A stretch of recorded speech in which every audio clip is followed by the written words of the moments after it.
Jeez.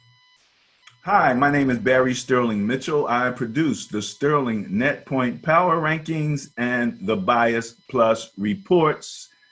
And this is Ben and Barry on football. Hey, everybody out there. Hope everybody's being safe.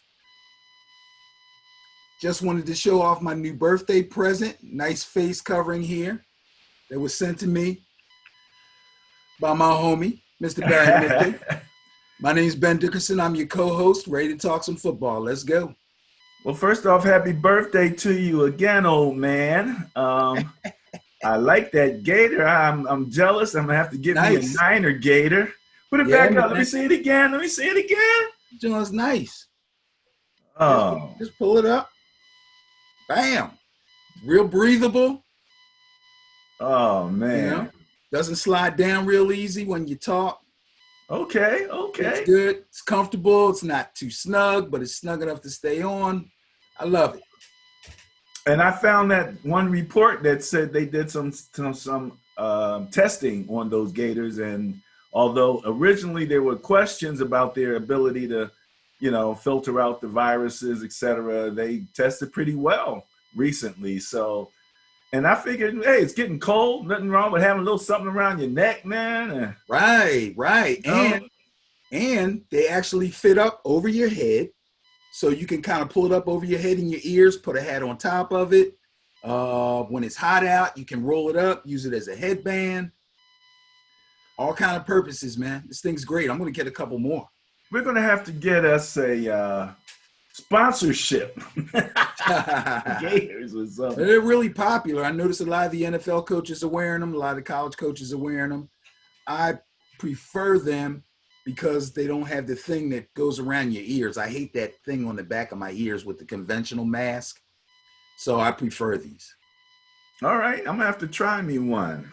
Well, Benny, this is an eventful football season. Things are happening so fast. So many different things are happening. But we're going to try to stick to the fundamentals. We're going to kick this off with your review of last week's games and move into the Sterling Net Point Power Rankings. Some surprises. Surprises. I like surprises. I like these kind of surprises. And then also at the end, we'll do our Bias Plus reports where we look at the matchups for all of this week's upcoming games. I did see already on my phone, it popped up. I get all of these notices and everything that it seems Dalvin Cook's not playing, but there came up something about one of the teams came up positive again. So teams are still dealing with the positive situations. We'll talk a little bit about that in our comments section and what's going on with them and what we think they need to do in order to complete this season. So let's kick it off. What happened last week that you'd like to tell us about? All right. So let's talk about last week. Let's get this thing cracking here now. Okay. First of all, before I get started, I didn't even bother to work out my winning percentage for this last week. It was horrible, whatever the heck it was. I think I barely won 5 games. The old cliche, any given Sunday. Well, last Sunday was that Sunday. Yeah, right? Man. I'm telling you, it was awful. I suffered. I believe the bias suffered. It was really rough. Upsets all over the place. Bias was 57% last week. Yeah, see, that's what I'm saying. Like, I'm not going to say they were like monumental upsets, like, oh my God, I can't believe that team won. There were a couple of those, but there were some really unexpected outcomes. So let's get started with my first loss. The Buccaneers were at the Bears. The bias and myself both picked the Buccaneers. The Bears were able to win the game 20-19. Now, Mr. Nick Foles, 30 of 42, 243 yards, 1 touchdown, 1 interception. He missed several wide open throws, and was unable to finish several of his passes. Many drives stopped dead. He was inaccurate. He seemed flustered. He was pretty bad. And I believe the week before he looked pretty good. In fact, I heard Eagles fans going, "Oh my God, we should have kept Foles." And I just laugh at them when they say that, okay? Conversely, Tom Brady was, in my opinion, even worse, okay? 25 of 41, 253 yards. He had one touchdown. He was sacked 3 times. He was hit a bunch of times. The Bears' defensive line was all over him. His offensive line committed several penalties, probably flustered because of the Chicago pass rush. So the guys were jumping off sides, holding, that kind of stuff. And he had a real bad gaffe at the end of the game where he threw a pass and basically ended the game. And he thought it was 3rd down when it actually was 4th down. And then he stormed off the field and didn't shake hands with anybody. Didn't Not a shake good look, hands with old Nick Tom. Foles. That That's was the not controversy. It wasn't right. He can't seem to beat Nick Foles. Of all people, But right? wasn't a good look. It wasn't a good look for old Tom. Terrific. No. Next, we have the Panthers at the Falcons. That one was a win for me and the bias. Panthers came through 23-16. Teddy Bridgewater, the old game manager, steady and accurate. Used the short and intermediate passes very, very well. Going 27 for 37, 313 yards, real nice production through 2 touchdown passes. Robbie Anderson, who has now taken over as the number 1 wide receiver there, caught 8 balls for 112 yards. DJ Moore had a quiet day. Well, quiet day reception-wise. He wasn't targeted as much as Robbie Anderson, but he did have 4 catches. He did get 93 yards, and he did score a touchdown. Big 4 story. catches for 93 yards? Yeah, 4 catches for 93 yards. That's pushing up on 25 yards a catch. Yeah, but most of it was yak. Oh, really? Oh, he had a nice run up the side. He caught it out and turned up the sideline. And people forget DJ Moore's got pretty good speed. And he just outran the D-back. It was really a really nice play. And I've been waiting for DJ Moore to step up. He was highly ranked in fantasy drafts at the beginning of the season. And I know a lot of people took him early, and he wasn't really producing at the rate that he was expected, but he seems to be, starting to really get along with Bridgewater now. So I expect his production level to go up. The big story for the Carolina Panthers is Mike Davis. He's been filling in very admirably for Christian McCaffrey. He had 16 carries, 89 yards. He caught 9 passes. This is a running back. Caught 9 passes for an additional 60 yards, and he scored a touchdown on one of those catches. So he's been playing really, really lights out. It's great, and we talk about this all the time, but usually when we're talking about quarterbacks, it's great that when your star player at a particular position goes down, you have a backup that can actually fill in admirably. Mike Davis is that guy. McCaffrey is a big-time star running back, and Mike Davis has really held his own and looks like he's going to get a chance to do it at least one more time because they did not activate McCaffrey off of IR as expected this week. It looks like they're going to wait for week 7. So if you got Mike Davis out there in fantasy, hang on to him. He's still serviceable. Okay? Now, Bengals at Ravens. Got another win on this one, me and the bias. Ravens destroyed the Bengals 27-3. Unfortunately, Lamar Jackson did not play well. In fact, he played very poorly in this one. He was 19 of 37, 180 yards. He did have 2 touchdown passes, but he threw an interception. 1 interception, but it went right straight into the defender's hands. I think it was a linebacker. He threw 2 others directly at defenders, and somehow they dropped them. So he should have had 3 picks on the day, maybe even 4. He was all over the place. I don't know. I've just been praising the guy about his accuracy and the improvement in his accuracy, and he was going nuts there. I don't know what the heck was wrong with him. He's throwing the ball all over the place. If you Um, remember, I questioned him passing in the Chiefs game, and I wonder, it's like he seems like he's just focused on running, and he wasn't really seeing the field, and yeah, that but becomes a problem for running quarterbacks sometimes once they bring their sight down and they're looking to run. But this is the thing. He wasn't looking to run in this game. He only ran a couple of times. In fact, he's got a little bit of a knee injury. Yeah, So they were trying to keep him from running. So I don't know if they were giving him some funny looks on the defense, but he seemed to be very erratic with his throws. And, Ravens fans are going to have to look for him to improve on that, because I would hate to say, after such a great season last year and showing such improvement, that he's now regressing. So they'll have to work that out. Maybe his knee was bothering him. Maybe the defense was giving him some problems, but it's back to the drawing board for Lamar Jackson and the Ravens. Okay, Jaguars at Texans, a loss for me and the bias. Now this is crazy. The Texans have looked bad. They've looked really bad. In fact, going into the game, they had no wins. Okay, the Jaguars were kind of up and down. They showed potential. They showed that they were able to score points. Minshew was playing pretty good. They were doing okay. I figured they'll go into Houston and they'll take care of business. Well, Deshaun woke up. He's thrown for 300 plus yards 2 weeks in a row. Finally got their first win. He went 25 of 35 for 359 yards. That's a really good day. Okay.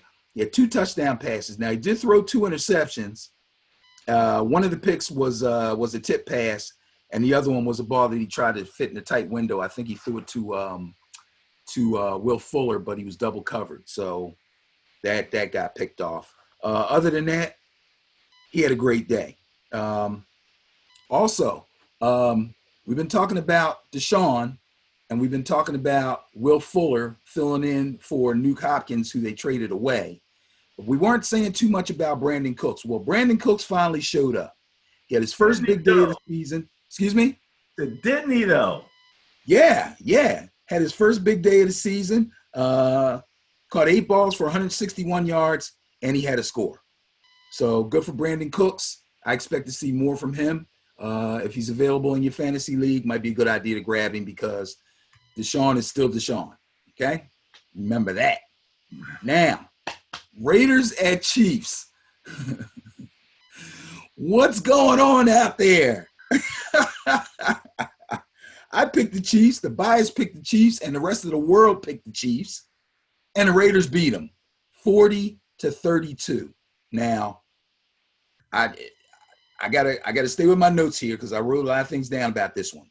Patrick Mahomes had his way with the Raiders defense in the first quarter. The Chiefs were cruising. It was 14-3 at the end of the first quarter. Then the Raiders turned up the defense.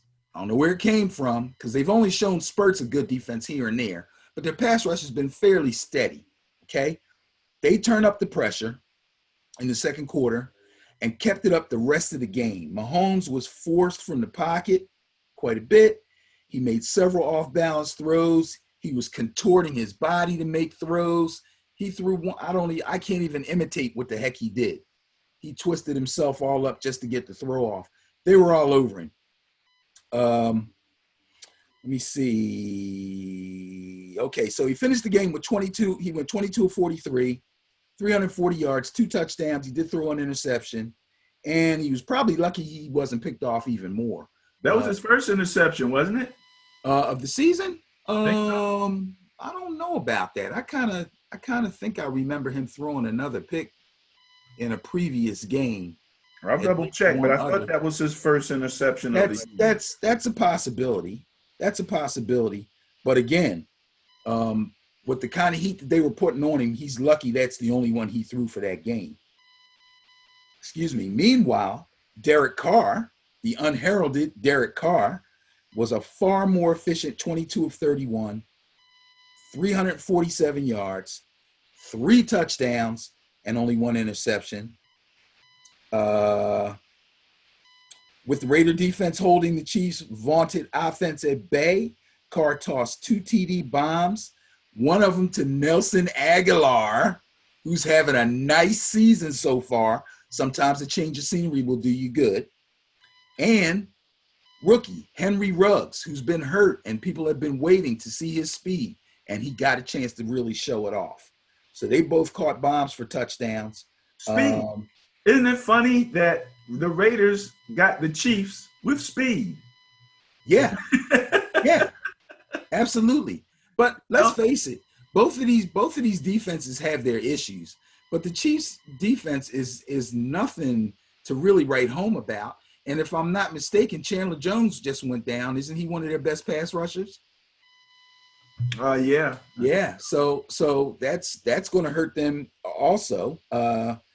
Excuse me. Tight end Darren Waller's having a really good season. He got a red zone touchdown. And like I said, the defense kept up the pressure. Carr kept tossing the ball, and then they were able to go to the run in the second half, and Josh Jacobs got 2 scores on the ground. So that's a great job by the Raiders. They look really good. I know Gruden was really happy and probably gave some kind of loco post-game speech in the locker room because, he's just a funny guy. I think it was about game 2, and I posted, Nelson Aguilar's with the Raiders, and everybody's like, so? Big deal. Exactly. I was one of those people. I said, so what? But guess what? He's catching the ball. That's his only problem. The guy can run decent routes. He's got good size and he's got real good speed.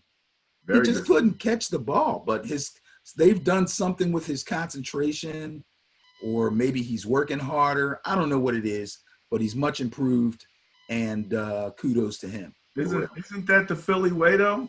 Ship them out, and they do well. Yeah, like I said, sometimes the change of scenery does people good. That's true. And evidently, getting out of Philly was just what he needed for whatever reason. Okay, Cardinals go to the Jets and take care of business. Big win for me, win for the bias. Cardinals blow them out 30-10. Wasn't much to see here. Kyler Murray was spectacular. Largest bias plus of the weekend. Oh, was it? Yes, it was. Okay, well. Bias plus score of 68. Oh, that's great because they took care of business. Took full advantage of the sinking ship that is the New York Jets. These guys are taking on water like the Titanic. It's looking awful. And it's a slow, steady, horrifying descent.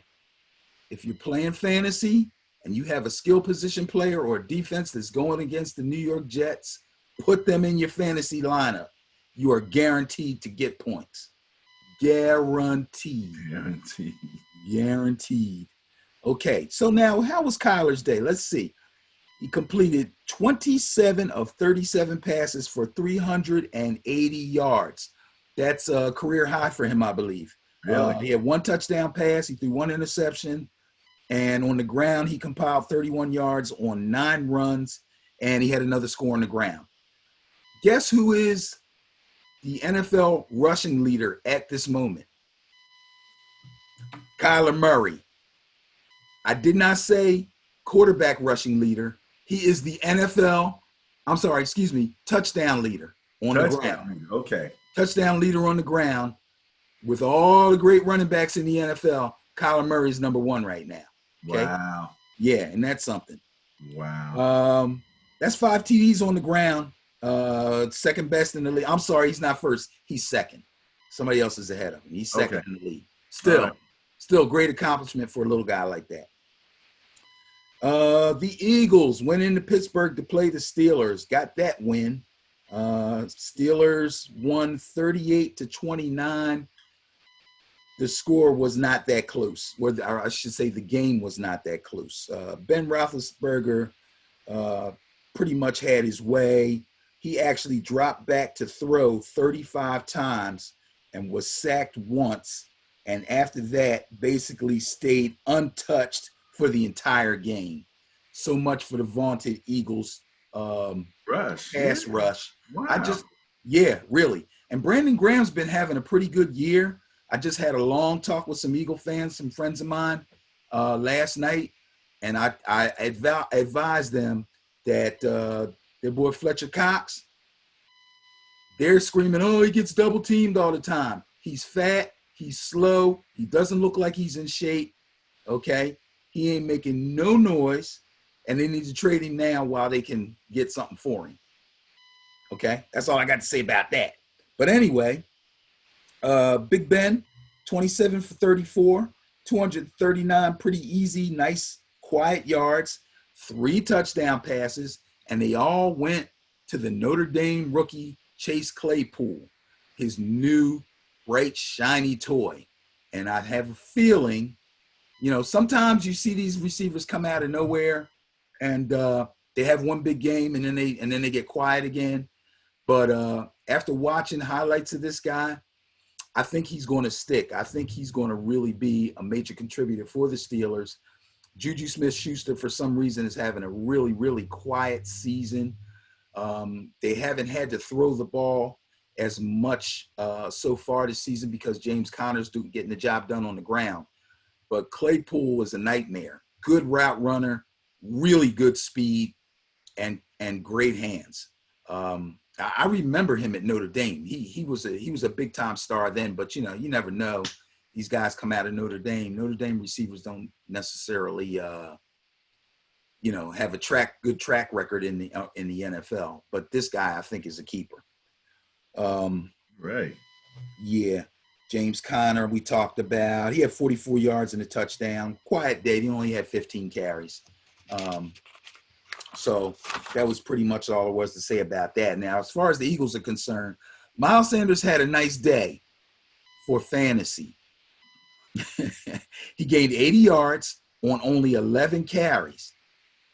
But one of those carries was a touchdown run for 74 yards. Okay, so he had 74 yards on one carry. And then the rest of his yardage, what's that, 5-6 yards? Yeah, on 10 carries. 10 carries. Not good. Not good. Carson Wentz, I don't even really want to talk about him that much, but I must. He made some nice throws. He's got a new toy, too. This guy comes up from the practice squad, Travis Fulgham. And I'll tell you what, the guy looks like an athlete. He can run and he can catch. And he made some contested catches also over the last 2 weeks. He looks like a keeper too.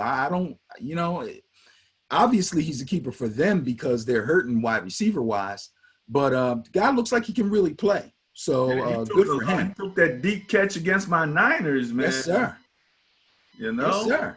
Yeah, the kid can play. I heard a guy on the radio say sometimes these dudes come up off practice squads or out of free agency and they never really got a chance, and then they get a chance and they get out on the field and they're like, you know what? I can do this. And I think he had one of those moments like I belong here, and he's playing like it. So again, kudos to him. Unfortunately, most of the rest of Wentz's day was extremely erratic. He was under duress from the Steelers pass rush. He made a bunch of terrible, really errant throws. He had 2 interceptions to go with his 2 touchdowns. So he now has more interceptions than touchdowns so far this year. That's through the air. So he's thrown more interceptions than he has thrown touchdowns. It's not a good year for Carson Wentz. Wow. Is Jameis Winston sitting back laughing at that or what? At least he tied. Well, he matched the touchdowns. He may be keeping count because I'm sure that's a record he wants to keep. But I tell you what, there's no way that Wentz is going to throw 30 touchdowns. He might throw 30 interceptions, but he ain't going to throw 30 touchdowns. So, that's the one thing Jameis can always say. They're like, yo, dude, you threw 30 interceptions? Yeah, but I threw 30 touchdowns. Yeah. That's nothing to sneeze at. That's true. But what are you going to do? So, my favorite team next to my beloved New York Giants is the Buffalo Bills. They go down to Tennessee to play the Titans. Both teams came in undefeated, but the Titans were unable to practice for the entire 2 weeks before this game. 2 weeks. they were doing Zoom meetings. COVID-related situation, facilities closed down. They could not practice together. I think they did sneak and have one practice at a high school field or something, and they got in trouble for it. But other than that, they had done nothing. There's no way they could win this game. Inexplicably, they showed no signs of rust or adversity and basically took the Bills apart. Any given Sunday. This is unbelievable. Took them apart. Ryan Tannehill came out throwing darts, completed 21 of 28 for a nice 195 yards and 3 touchdowns. Dink and dunk, bing, bing, bing, bing, get in the red zone, boom. Okay? No big deal. He had one more TD run for a touchdown, and then he was going to do a celebration. He jumped in the air and almost buckled his knee and put himself out for the season. So be careful out there with those touchdown celebrations. He almost wrecked himself. Now, Derrick Henry,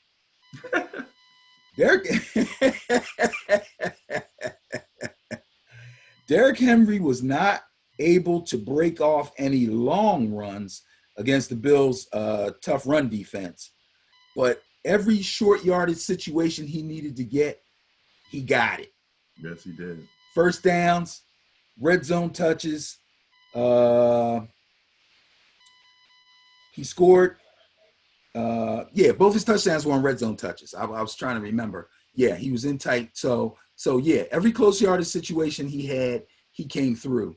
But the play of the game was his stiff arm on Josh Norman. And I tell you, probably couldn't happen to a better guy, because Josh Norman, although he doesn't talk as much trash as he used to, he talked enough trash throughout his career that people still remember him talking about how good he is.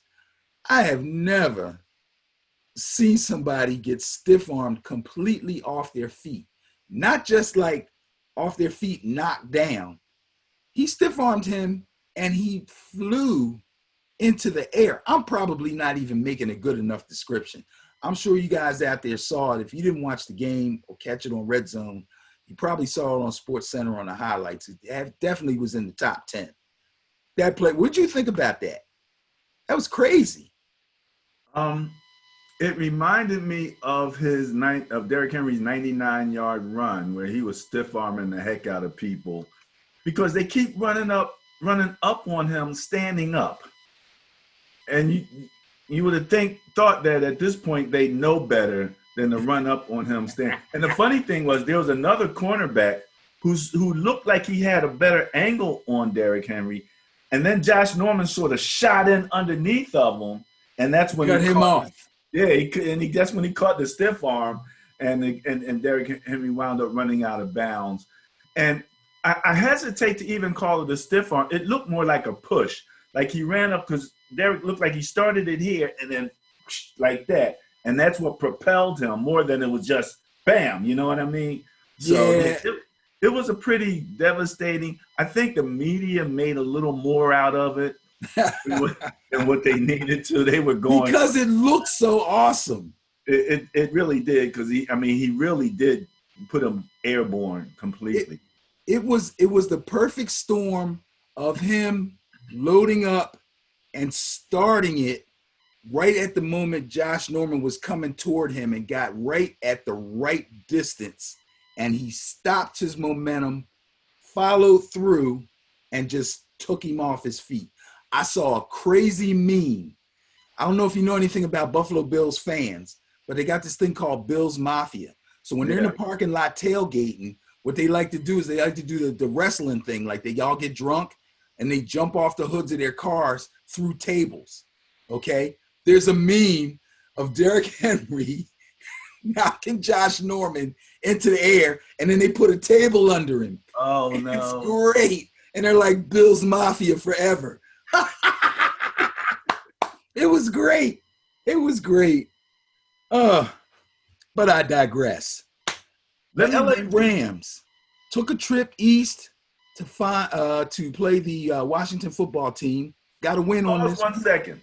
Yes, I'm sorry. Before you move on beyond the Bills, yes, Titans game, that was my intriguing game of the week.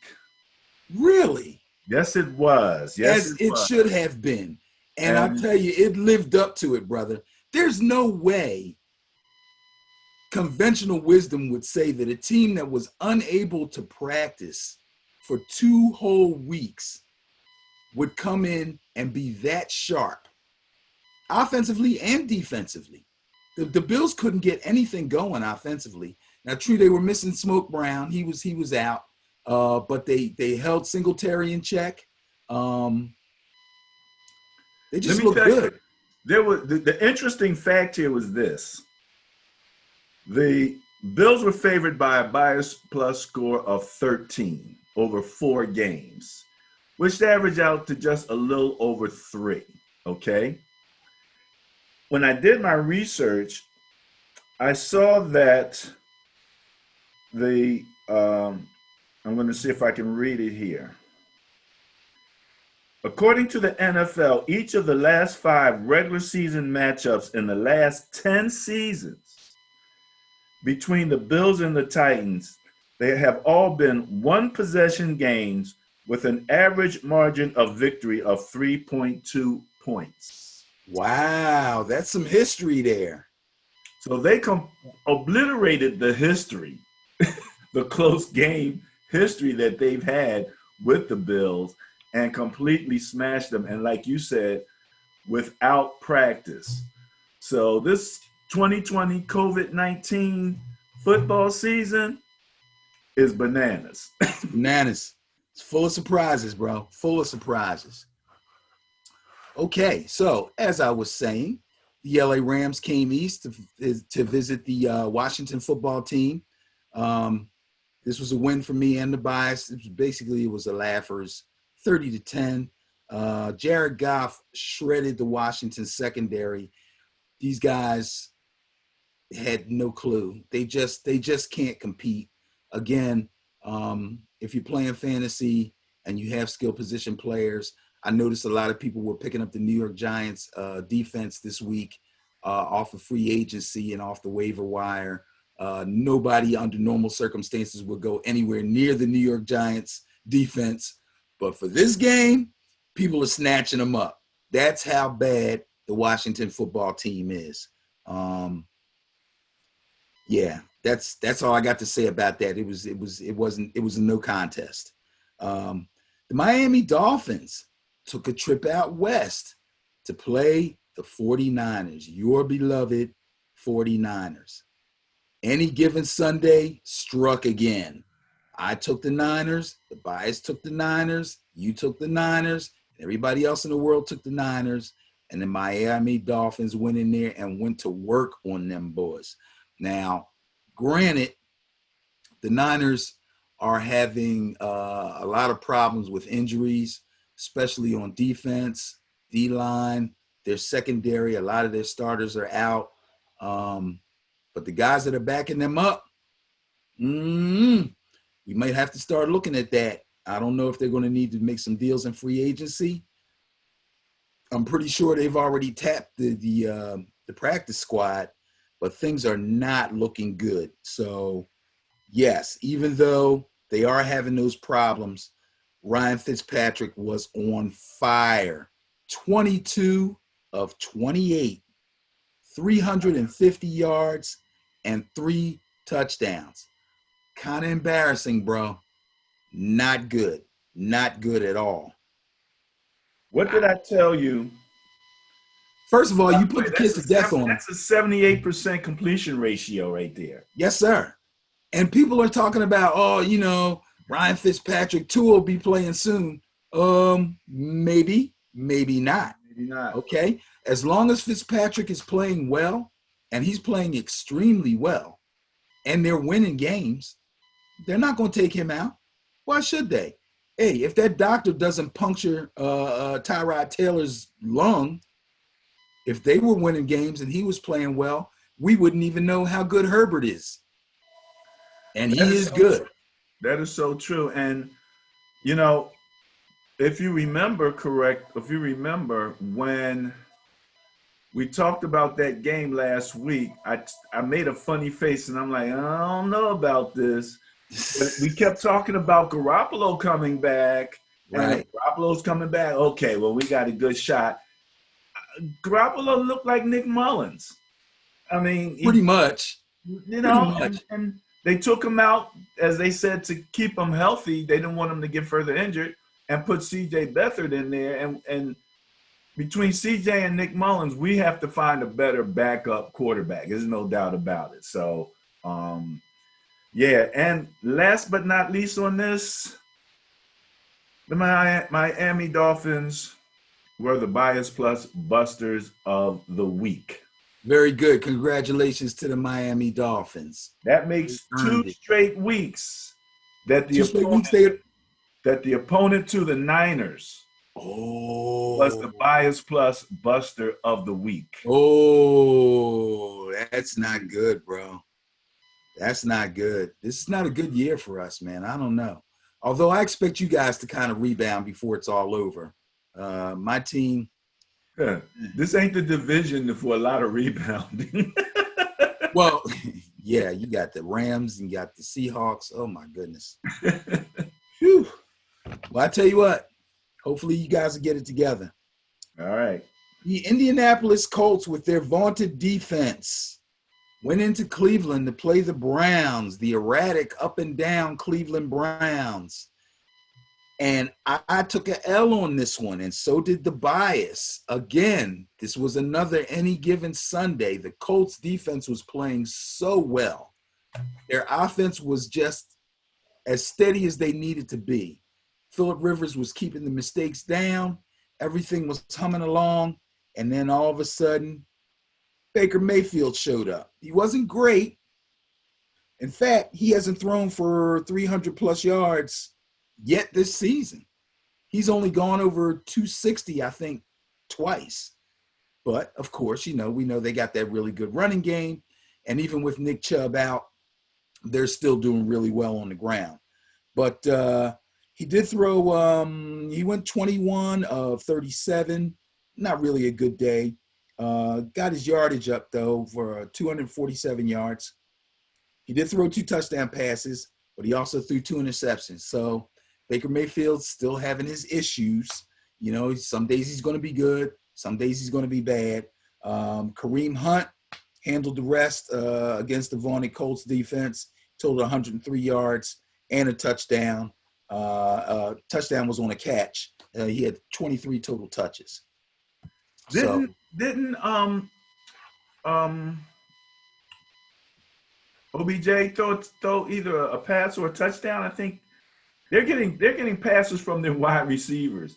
So their passing and receiving yardage might be a bit skewed, if you're just looking at the quarterback, because they're getting passing yardage from other players. Yeah, Landry threw a touchdown. Landry, okay. Yeah. Yep. Okay, so now we get to my beloved.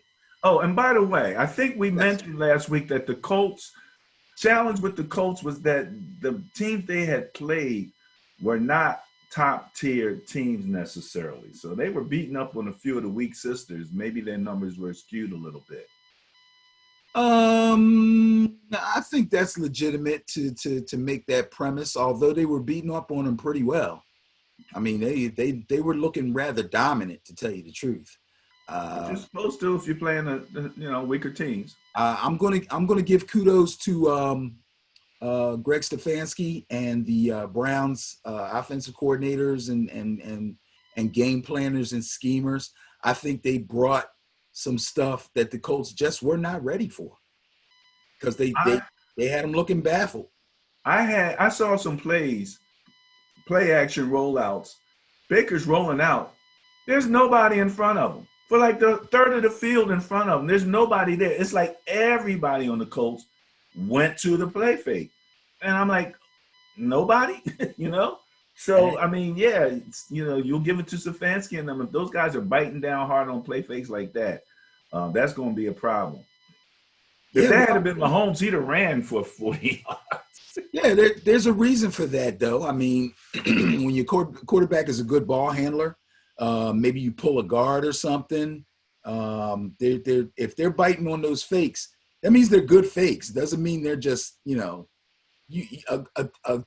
a defense as good as they had been up to that point and having film, okay, if you can get them off their game that well, that means you're doing something really, really well. It might not be anything super special, but whatever it is you're doing it really, really well. So again, I'll give their offense credit for that. Now, please, let's not prolong this any longer. This will be the last time that I waste any of our time talking about my beloved New York Football Giants, okay, until they win a game. So, I mean, I'll still go over their games, but I'm not going to quote any stats, and I'm not going to say anything extra about them until they win a game. That's I just can't. I'm really depressed about the Giants. One bright spot, Devontae Freeman is getting better and better each week. He's been out of football for a couple of years now, so he kind of had to get his sea legs under him. But each week he gets a few more carries and he gets a few more yards. So again, that's a bright spot. He did get 60 yards on 17 carries, and he did score a touchdown. Oh, by the way, the Giants played the Cowboys. The score was 37-34. So that sounds like it was really a good game.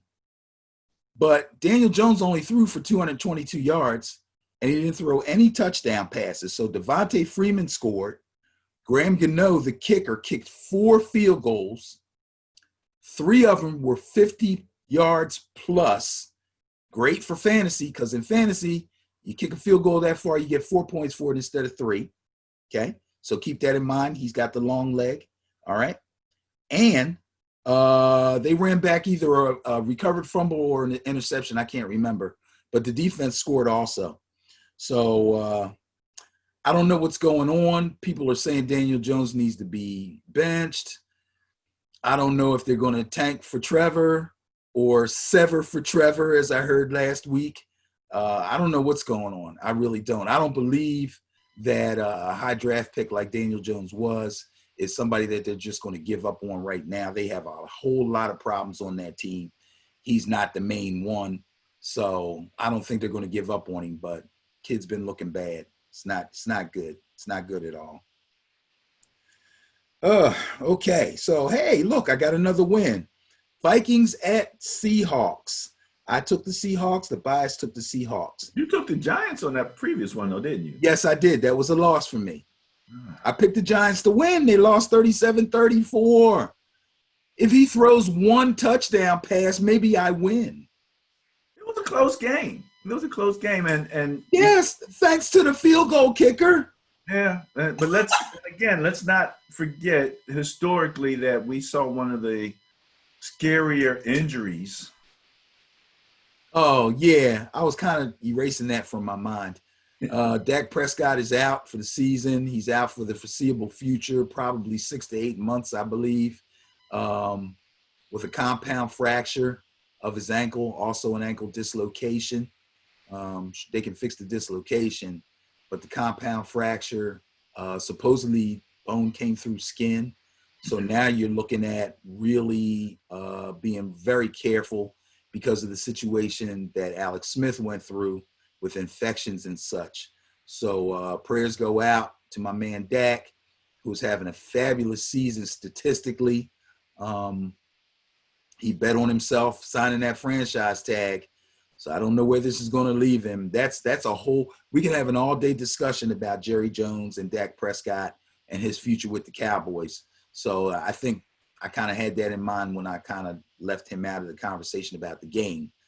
Because, like I said, that's a whole nother conversation. But well, the points I would like to make about that would be, one, when last week we talked about backup quarterbacks, and we still got some work to do on that. But I thought to myself, could it be that the Cowboys actually had one of the best, if not the best, backup quarterback in the league? On paper, Huh?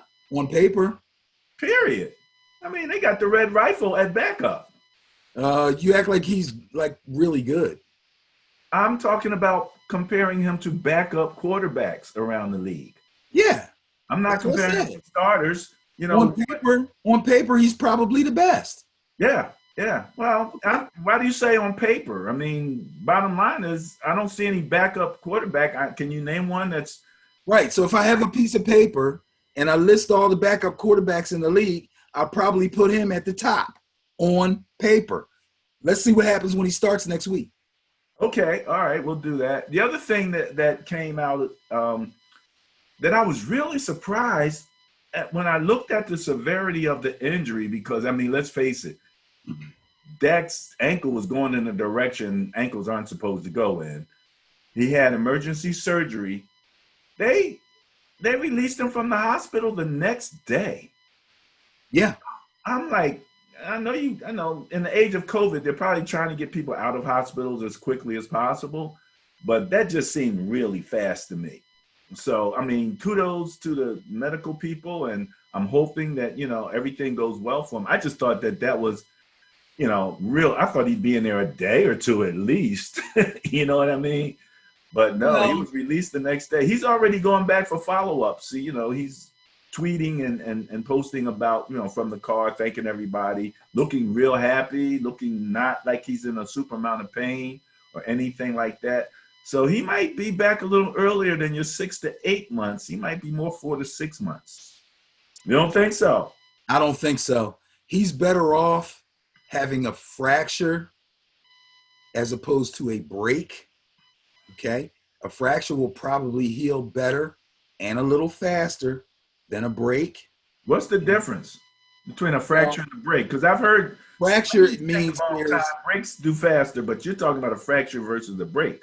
fractures are like cracks in the bone. Okay. Okay. So a break is like, you know what I mean? And then they got to like reset it. Okay. A fracture, the resetting part is a little less, and then they have to stabilize it and cast it or whatever they put on him, Okay. and give him a boot so he can keep the pressure off and blah blah blah. So, Okay. and of course, with bones, they usually heal back stronger than they originally were. So Right. I have no doubt that he'll be able to come back, especially after seeing what Alex Smith did. If Alex Smith can get back on the field, I know Dak can get back on the field.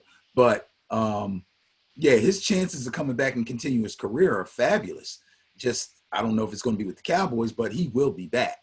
Um, I don't know. I think that, I don't know. That's something you don't want to play around with, though. The thing is, we're talking about bones as opposed to ligaments and tendons. So he'll just go back for his follow-ups. They'll x-ray, they'll x-ray, they'll x-ray. They can tell to what degree a bone has healed, and they'll know when he'll be able to put pressure on it and then begin his rehab. So that's a good thing. If there's any good thing that comes out of a fractured bone, that would be it. Okay. Right. Now, I thought maybe this might have been a contender for intriguing game of the week. The Vikings went up a little farther up, went out to the Northwest rather, to see the Seahawks. This was a win for me and for the bias. The Seahawks were able to win the game 27-26. Your favorite whipping boy, Kirk Cousins. Let's talk about him for a second. He did all he could to secure the win for his team. And it would have been an upset, I believe, because the Seahawks are playing great. His top running back, Dalvin Cook, got hurt. He's got a groin injury. He's going to be out at least a week, if not longer. But he couldn't get the job done. He came up a little bit short. While you're talking about my favorite whipping boy, I Yeah. just want to mention real quick, jumping back to that Colts game, that my second favorite whipping boy really showed his stripes, throwing stupid interceptions, throwing, getting 2 point safeties, stepping out. Yeah, well, the guy can't move. The age of the statue quarterback it's like it's like the dinosaur age. It's dying. They're like a dying breed. Brady, Foles, Rivers, all of these guys are going to be replaced by guys who have by guys like the young guy coming out for the Chargers, Burrows. All of these guys have that level of mobility. Well, there's a difference between, see, when you say a statue, I usually tend to call an aging pocket passer. That's when they become statues. Burrow's a pocket passer. Herbert's a pocket passer, but they're nifty in the pocket. They can move. They Tom can Brady run. the same way. They can Phillip run. Rivers they can all run. Okay. Rivers ain't running nowhere. Rivers cannot run. Rivers can't even jog. Rivers is old and stiff, okay? He has no mobility whatsoever. Tom Brady is starting to lose some of his niftiness in the pocket. He's still got a little something left. Rivers has zero. Rivers has zero. Look up statue when it comes to quarterbacks. His picture is there, throwing that little funky passy that he throws. That's it. Oh, yeah, Phillip Rivers, I got it, statue. That's it. So, yeah, keep on whipping on him. Hey, look.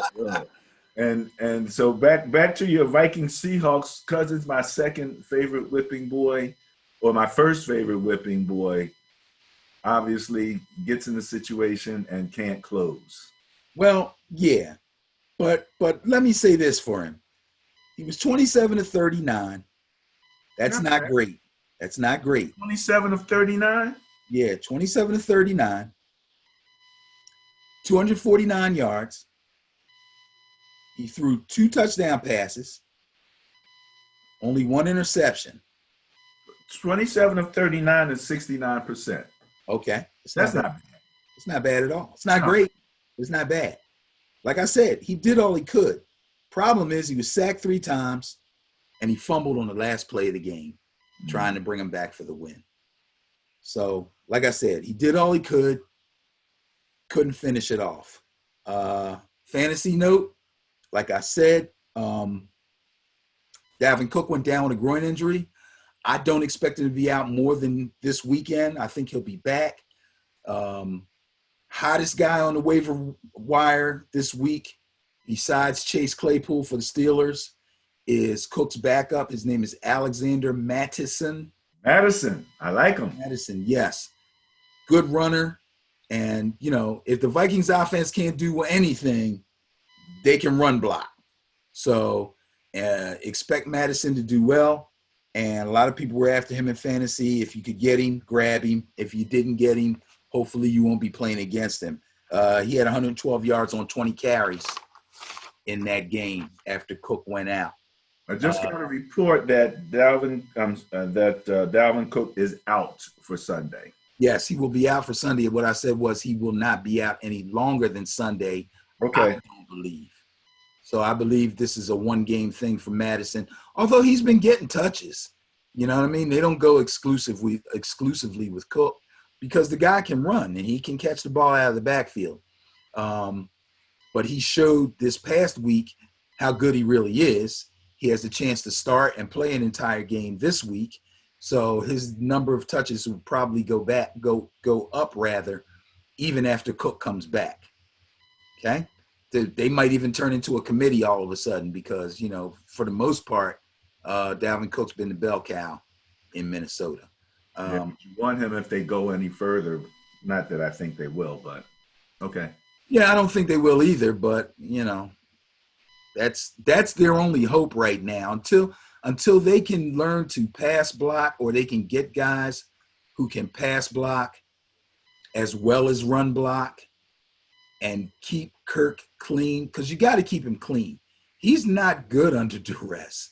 He'll throw an interception with the quickness, okay? And He's not slow. He can move. He's a pocket passer. He's not a runner, but he's not slow. He has some niftiness in the pocket, but using that niftiness and throwing accurate passes doesn't seem to match up for him. He's not good with that. He's a stand still, you know what I mean, stand tall and deliver type of quarterback. And if you get any kind of rush on him at all, you're going to give him problems. So, yeah, you're right. They're not going to go but so far. Plus, their defense is probably ranked really low, which we'll find out later when we go into the net point power rankings. So let's talk real quick about the Seahawks, one of my favorite teams. Close game or not, Seahawks remain undefeated. Russell Wilson, the MVP, front runner, does it again. He started off slow, fell behind in the first half, turned it on in the second half, had great numbers. I didn't even jot them down. I'm loving Russell Wilson right now. I'm loving Chris Carson right now. I'm loving DK Metcalf right now. I love everything about the Seahawks except for that lousy secondary. They got to tighten that thing up. If I know, what's his name, Carroll, the coach, and the GM up there whose name escapes me, I believe that they are probably searching right now for some D-backs that they can get or a hot pass rusher that they can get somewhere in free agency, somewhere, somehow, because this offense is too good to have them playing as poorly as they are on defense. Jamal Adams being hurt does not help. When he comes back, that definitely will help them, but they're going to need a little bit more than that. It'll be a shame if they don't go deep into the playoffs, as good as that offense is, because of a lousy defense. So I said last week that when we should be having a moment of silence whenever we say DK Metcalf, because my Niners let him go, did not pick him up. He is literally averaging 22 and a half yards per catch. He is first in the NFL in terms of that, and third, tied with 5 touchdowns for number of touchdowns with a receiver. So DK, who couldn't run a shuttle, is killing him. DK Metcalf, gotta love him. And that's it for the report of the games this past weekend. Hope everybody enjoyed. Like I said, the bias went 57%, went 8 for 14. I was worse than that. Yeah, because you went with your Giants, so you were at least one less. It was more than that. It was worse than that. Yeah, I was bad. Wow. It was a crazy weekend, and it's going to be like that. We said early in the season, we said that COVID, the lack of OTAs and early practices and all of that was going to increase the number of injuries, and then injuries were going to play a major part in this season, and that is coming true. All right. That wraps up the review portion of the show. Oh, say something first. Everybody, we're back. We're back. That's one of the great things about live recording on Zoom. We're going to get ready to cover the Sterling Pro Football Net Point Power Rankings that will summarize through week 5 of the pro football season. Let's get ready to kick this off, Mr. Dickerson, with just a quick graphic here for the week 5 through week 5 for the Net Point Power Rankings. I don't know if I can make that a little bit bigger. Let's see. There you go. So as we can see, and it's funny because I know the NFL has the Green Bay Packers in first place in their power rankings. However, Baltimore still carries the net points, and we'll follow up through that. But I just wanted people to be able to take a quick look and see what exactly we have relative to a graphic. Again, you can go to the Sterling Net Point Power Rankings, and you're able to find that information. All right, where are we here? Let's get that taken care of. All right. So as of last week, numbers changed big time. I'm going to go through them in groups of 8, starting with your bottom 8. Okay. Your Giants are not in last place. So Come on, man. That wasn't necessary. I've I was, I've they're suffered not, enough, man. brother. And I want to give them a little bit of props, because they've That's struggled. not props, though. That's not props. Anybody who feels that way, just know that the New York Jets and the Dallas Cowboys defensively are far worse than the Giants. That's my Far point. worse. That was my point I was trying to make, especially on defense. Let's look at net points in your first column there, 25 through 32. We're kicking it off with Houston. We know Houston has struggled. They just had a win. And so they're looking a little bit better. Right below them is the Philadelphia Eagles at minus 6.4 net points. Again, at any particular point, half of your league is in the negative.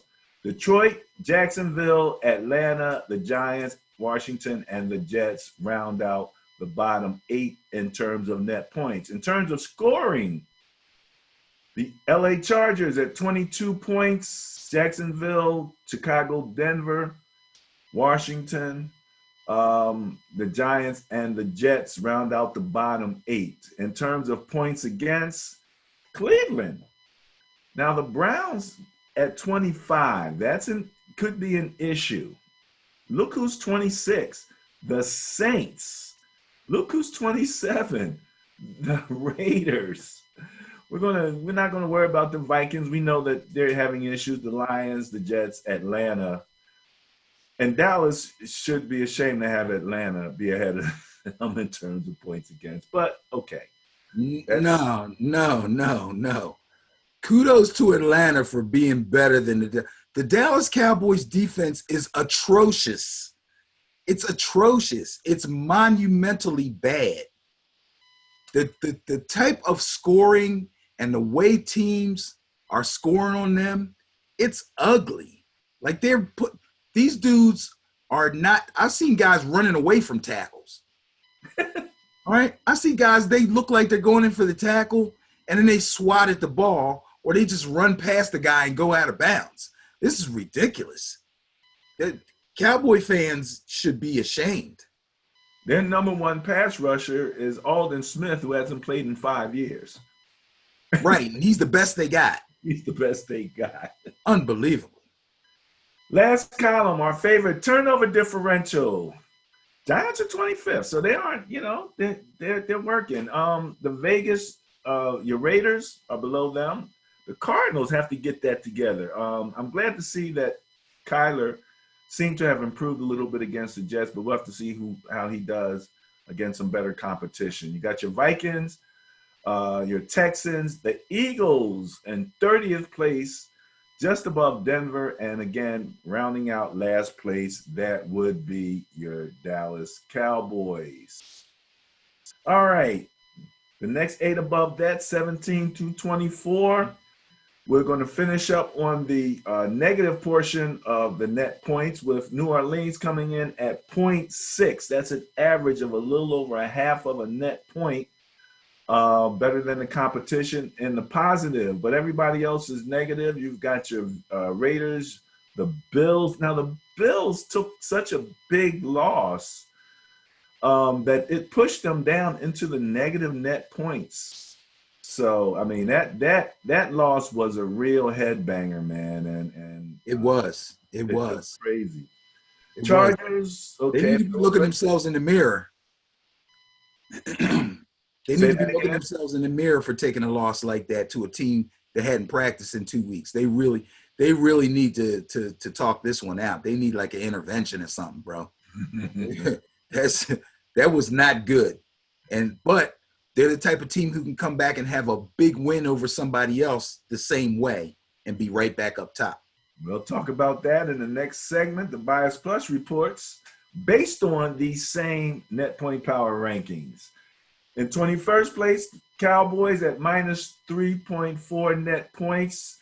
Minnesota and Denver tied at minus 4. And in the 24th place, your Cincinnati Bengals at minus 4.8. In terms of scoring, here you got your Colts, 25.2 points per game. My Niners at 24.8, tied with the Lions.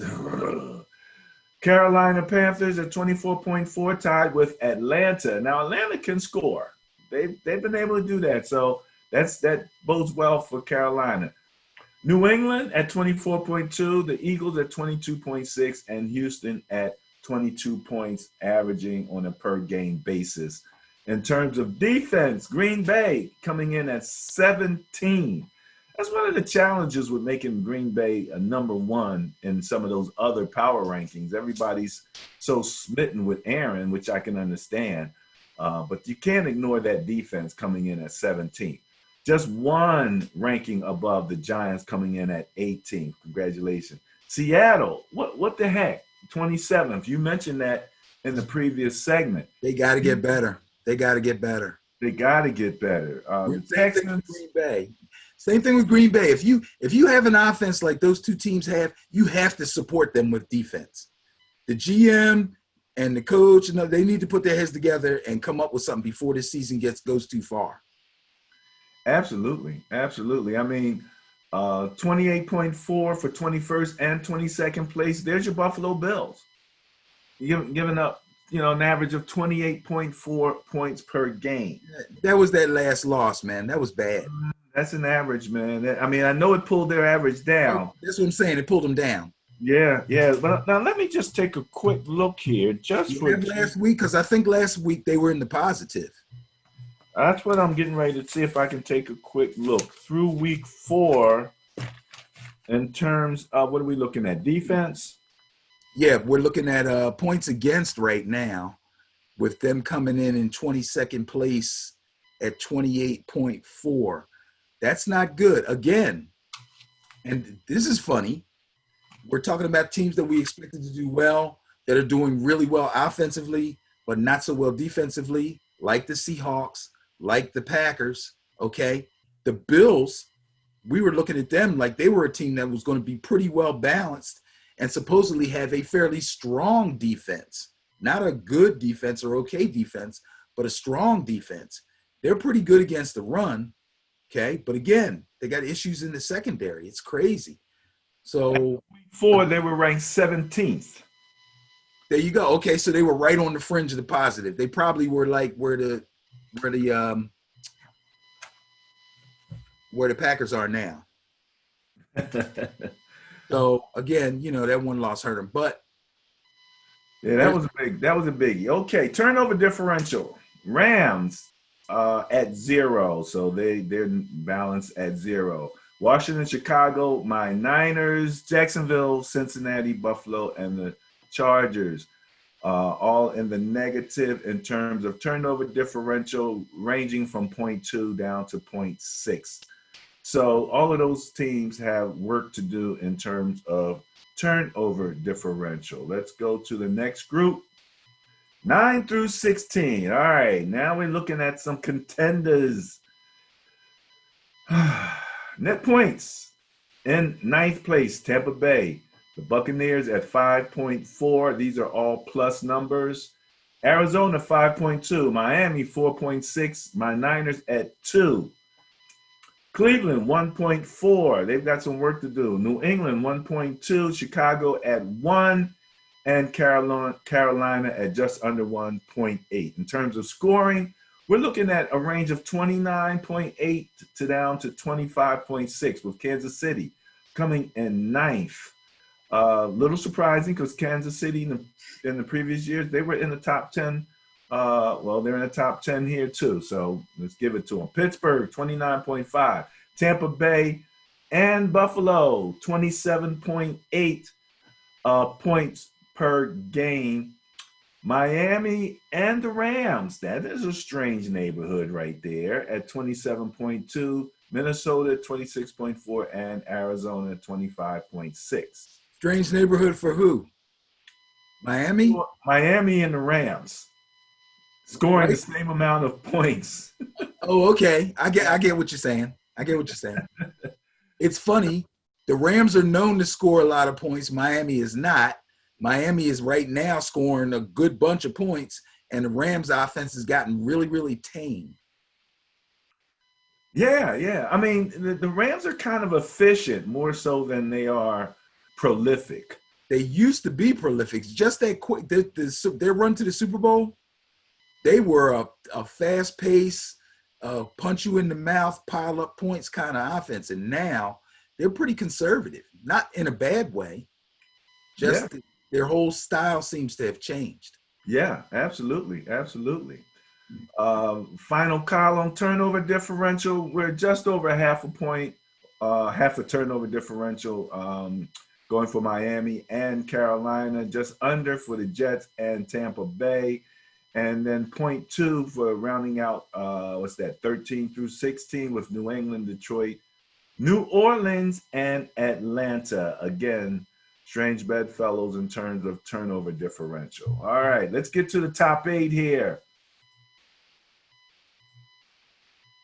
All right. So obviously, net point wise, first place belongs to the Baltimore Ravens. They've got some work to do, but they are in first place at 14.6. Right behind them, the Green Bay Packers at 12.8. There's those efficient Rams at 9.2. Tennessee coming in at 8. And then we have two, Kansas City and Pittsburgh, both at 7.8 net points per game. Indianapolis just below them, 7.6, and Seattle at 6.8. In terms of scoring, your scoring king as of week 15 or through week 15 is the Green Bay Packers with 38 points. And again, that's why I think most of the other rankings gave them first place. Seattle coming in at 33.8, Dallas 32.6, Cleveland 31.2, New Orleans 30.6, Tennessee 30.5, Vegas 30.2, and Baltimore at 29.8. So you know if Baltimore is coming in eighth place in scoring, but first place in net points, it's because their defense is getting it done. They are in first place, only giving up an average of 15.2 points per game, just over 2 touchdowns. The Colts at 17.6. The Rams at 18. And again, I like these teams where if you're in the top 8 on offense, or at least in net points, you're in the top 8 in your other areas also, which is why I have big questions about teams like Green Bay. Points against, again, Chicago giving up 20 per game, Arizona 20.4, Pittsburgh 21.8, Kansas City 22, and Tampa Bay 22.4. So that's your defensive point allowance. And lastly, number one in turnover differential. Did they count Josh Norman as a turnover when he flipped him? Oh, that's funny. Oh, that's a shame. I'm sorry, Josh. I shouldn't have went there. Turnover differential. Tennessee in first place with an average of 2. So they're plus 2. Again, these are differential numbers. So you have plus and minus. You the Green Bay Packers and the LA Rams, excuse me, I'm sorry. What am I talking about? I'm looking back over net points. Cleveland and Seattle tied at 1.2. Kansas City and Baltimore tied at 1. And Indianapolis, Pittsburgh, and Green Bay at just under 1 with 0.8 turnovers per game. So that rounds out our top 8.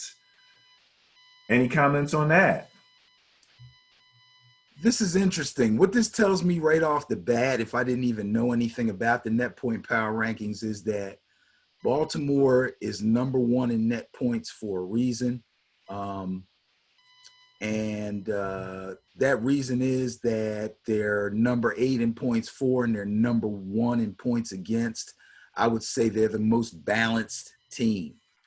So we'll speak on that. Green Bay, although they're second, they have a lot of work to do on defense, but they're high enough that it bolsters their number 1 ranking in points for. Some of these other teams obviously are pretenders like Dallas. Who else here? I'm not real sure about Indy. In fact, I'm not sure about Indy, and I'm not sure about Cleveland. But now I'm looking at points for right now. So I'm looking at teams that I know can put points up and can win games on the scoreboard, but maybe their defenses just aren't really getting it done. I would consider them kind of pretenders right now.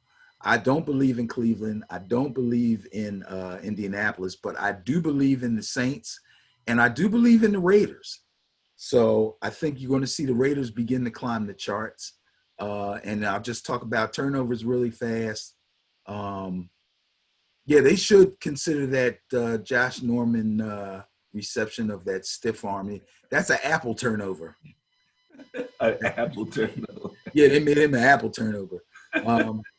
These guys, again, if you're +2 in turnovers, obviously it means that you're taking the ball away more than you're giving it away. So again, Derrick Henry, good ball security. Tannehill, great ball security. The receivers secure passes. They go down when they need to. They don't take hard hits. They don't fumble a lot. Those things are important. Those things contribute to wins. So when you see these top 8 teams in turnover differential, that could be the difference for them as the season goes along. Yes, absolutely, absolutely. And the one team that kind of sticks out as being in the top 8, but having big question marks for me is Indianapolis because of our boy Rivers. But yeah, this is an interesting group right here, and I got to give kudos again, Baltimore and the Rams, especially the Rams. I mean, because their offense is not in the top 8, but their defense is, and I don't remember the last time That's that's rare. happened. That's rare. We keep talking about the Rams. They have really changed their whole scheme offensively, man. They're extremely conservative. They're running the ball a lot more than they did in previous years. Their percentages used to be much higher in passing and less in the ground game, and now those are evening out.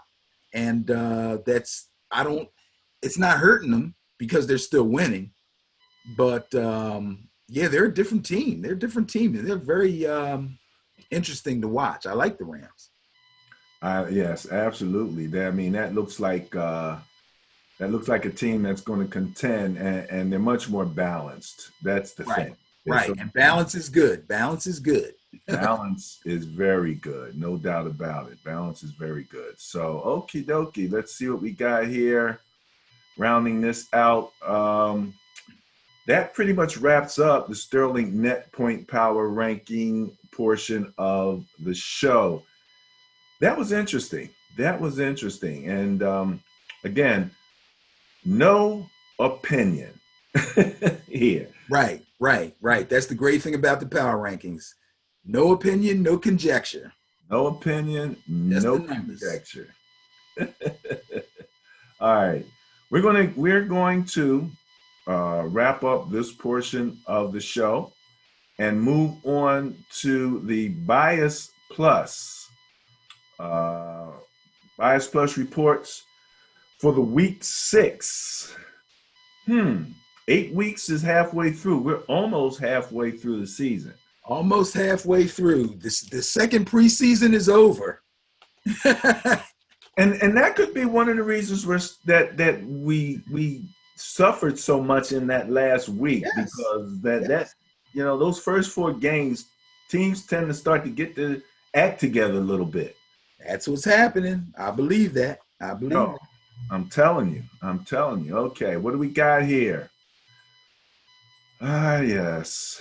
Let's get ready to rumble. All right. Bias Plus Report, NFL Week 6, 2020.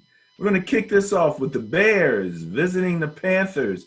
Bias Plus score of point 0.6. That's not 6. That's point 0.6. That's less than 1, favoring the Panthers. When I looked at this game, ranking of net points, Bears are 15th and the Panthers are 16th. So yeah, the Bears actually did better in terms of net points, but not by much. Their average net points was 1, Panthers were 0.8. So the differential was minimal. Where it made the biggest difference was actually in turnover differential, where the Bears are 19th and the Panthers are 10th. And that difference there was enough to swing the bias plus over to the Panthers in this particular game. So that turnover differential, when we add that in, and that's the plus and the bias plus, can make a difference. Who you got, Mr. Dickerson? Well, I would agree with you that it does make a difference, and it makes a difference on the field also. Just looking at these two teams, you say, oh, they're kind of equal, they're pretty close, which the bias plus does show. However, one team has a steady hand at quarterback. The other team kind of doesn't. There's questions about Trubisky coming back. Some people saying there's no way. For one, if you make a move like that, bring in a backup, have him compete for a job for your highly paid and highly drafted starting quarterback. Make it clear to everyone that this is competition now. This guy does not hold on to this job or does not have a hold on this job. He basically beats the guy out, Foles, but then falters and gives the job to him. They can't bring him back now. They can't bring him back now. You can't do it. Unless he won't play no more this season unless Foles gets hurt. That's It's a crazy. possibility because Foles has a history of that. Absolutely. Absolutely. And I always question coaching when you bring in a quarterback. You've got one quarterback with a certain set of skills. Obviously, Trubisky, if nothing else, he's mobile, you know. And then you bring in a quarterback that's a completely different style. So my question is, what's your system? What do you really need to make your offense run? You know, and so I'm questioning the coaching a little bit with the Bears and what they really want to do at quarterback and how they want to run their team. I don't know. I'm not going to say that they should have tried a little harder to find a guy that was more like Trubisky. But I believe that the RPO is a big part of their offense. And Trubisky is not as good at it as Foles is. Plus, Trubisky's skittish in the pocket. Foles is cool. Cool. He'll just throw the ball away. He's not going to try to, you know what I mean, get outside the pocket and save the day and throw a pick. I think the Bears coaches like that. I don't. Well, I mean, that's something to like, no doubt about it. And relative to the RPO, I don't know if anybody, you know, that's an interesting question because if you remember, when the Eagles were on their Super Bowl run, I literally wrote an entire blog about how how Nick Foles was excellent at RPOs, and that was really a strong part of his game. Better than Wentz. Better than Wentz because he came from that Chip Kelly read option, and so he knew those fakes and those reads were sort of, you know, he had good history with them. He already kind of had the basis of it. He had the basis of it, you know, and the fact that he didn't have to run, it's just the fake and the throw, you know, really makes a difference. So I agree with you there. Let's get ready to move on to the next one. Oh, by the way, I'm taking the Panthers. Sorry. You are okay. So you're sticking with the bias on that one. Yes, sir. All right, that's fantastic. Fantastic. All right, here we go.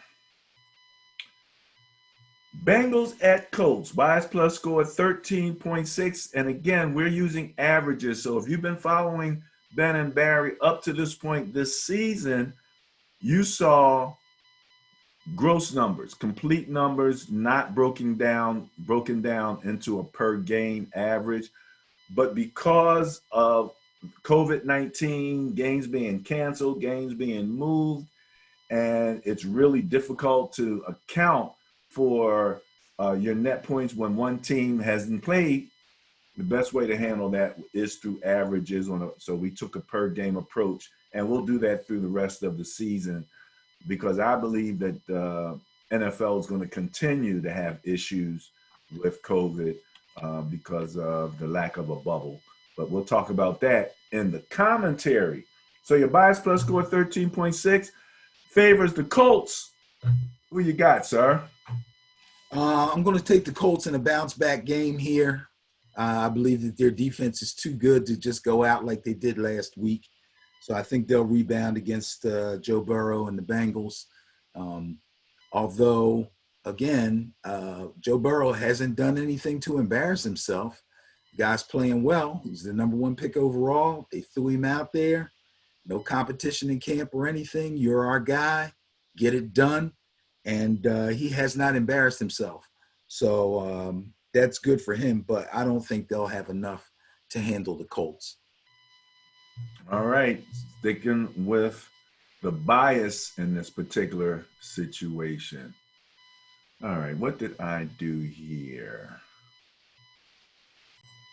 All right, next up, Lions at Jaguars. Bias plus score 1.2 favors the Lions. We are really getting into some skinny bias plus scores here. Close games. Both teams, if I remember correctly, are in the negative. The Lions ranked 27th at -7 net points. Jaguars ranked 28th at -7.6. The only thing that 0.6 was big because the Lions had the turnover differential.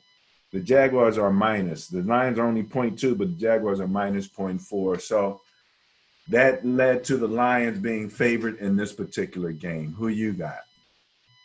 Oof. They're both equally bad, especially defensively. They each have some shining lights on offense. This will be a good game to watch. Have you been watching Adrian Peterson? Isn't that guy like 57 years old? But he's running like he's 56. No, I'm just joking. He's getting it done. Maybe Adrian Peterson looks great, man. They got like 3 young boys on their bench behind him. Behind him. DeAndre Swift is one of them.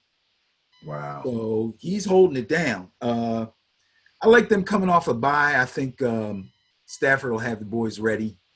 They should come out. Galladay should have a good day. Marvin Jones Jr. should have a good day. Peterson should get some yardage. Maybe he'll break 100 yards. Jaguars defense is really they're not going to put up much of a fight. So I like the Lions. Going with the Lions, sticking with the bias. Next up, Falcons at Vikings. Bias plus score 2.6 favors the Vikings. I feel good about that. Now the Falcons they fired their coach. They fired some position coaches. They could be dismantling at any moment and tanking for Trevor at the very least. So, the mindset down there is questionable. It'll be interesting to see, how they come out and approach this game. The Vikings look like the more stable of the two teams. When I look at the Falcons, they are 29th with a minus 7.8 net points. Vikings are 22nd at -4. So they're both in the minus. Who you got? I definitely have the Vikings on this one. I expect Alexander Madison to put on a show. Falcons defense is extremely poor against the run. Um, I'm hearing a lot in a lot of fantasy circles that Matt Ryan is borderline done. Um, he obviously cannot engineer enough offense, especially with Julio Jones being banged up, Calvin Ridley on and off being injured. Who's the next receiver down there? Sheesh.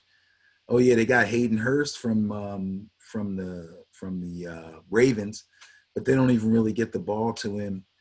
Gurley's playing well, but they're always in catch-up mode, so that's going to hurt his numbers, you know. But we're not really talking about numbers; we're talking about wins and losses. So I'm going to go with your favorite whipping boy, Kirk Cousins, and take the Vikings. Taking the Vikings. All right. Next up. Uh-oh. The interesting thing about this, I do believe, let me see, the smallest bias plus score of the weekend. A division game, much less. Bias plus score of .2 favors Washington. Now, in this game, Washington is ranked 31st at minus 10.6, and the Giants are at 30th at minus 10.4. The turnover differential is negligible. This could be a good game because you've got two teams who are pretty much evenly matched at the very least. So it could be some fun football happening down there. All right, so help me out, because even though it's close, I'm still trying to figure out how Washington is getting this bias. So where are they points for, and where are the Giants? All right, let me look at this. All right, so the Giants have the net point advantage, but at .2. Washington has a turnover differential at .4.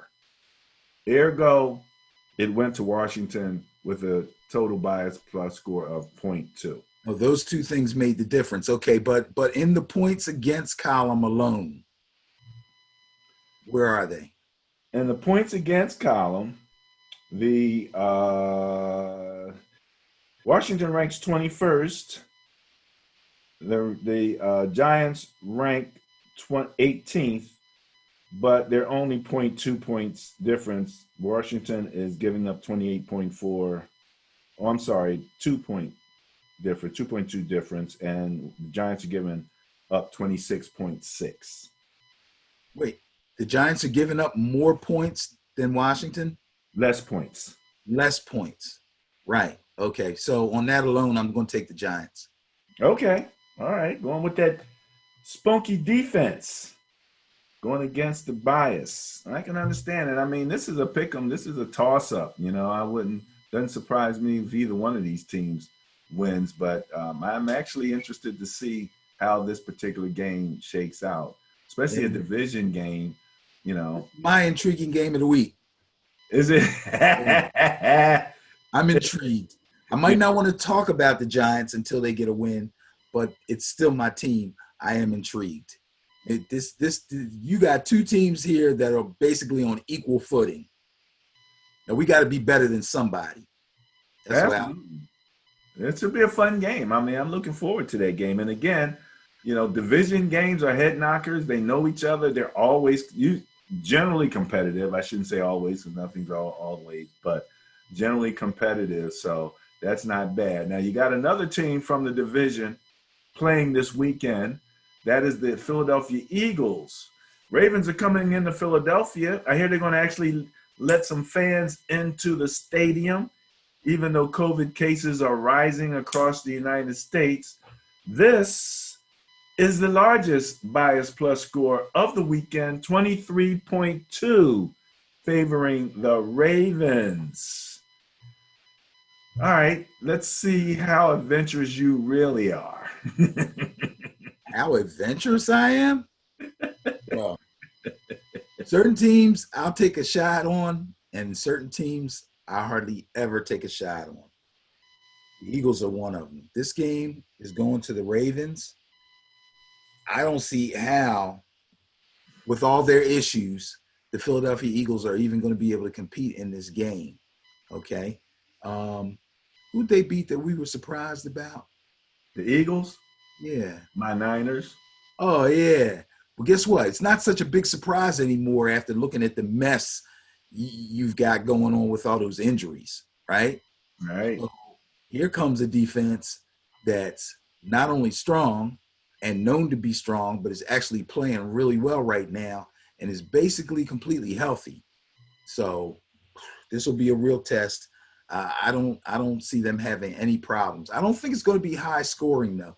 I think um, I don't believe that they're really trying to hold Lamar back, but I believe that his knee is not like 100%. I think it's like maybe 98.5%. Okay. So, and especially after kind of taking it easy running 1 week and passing the ball very poorly, that he's going to want to come back and show that he can throw the ball better than that. I thought his accuracy issues were cured, and obviously they're not.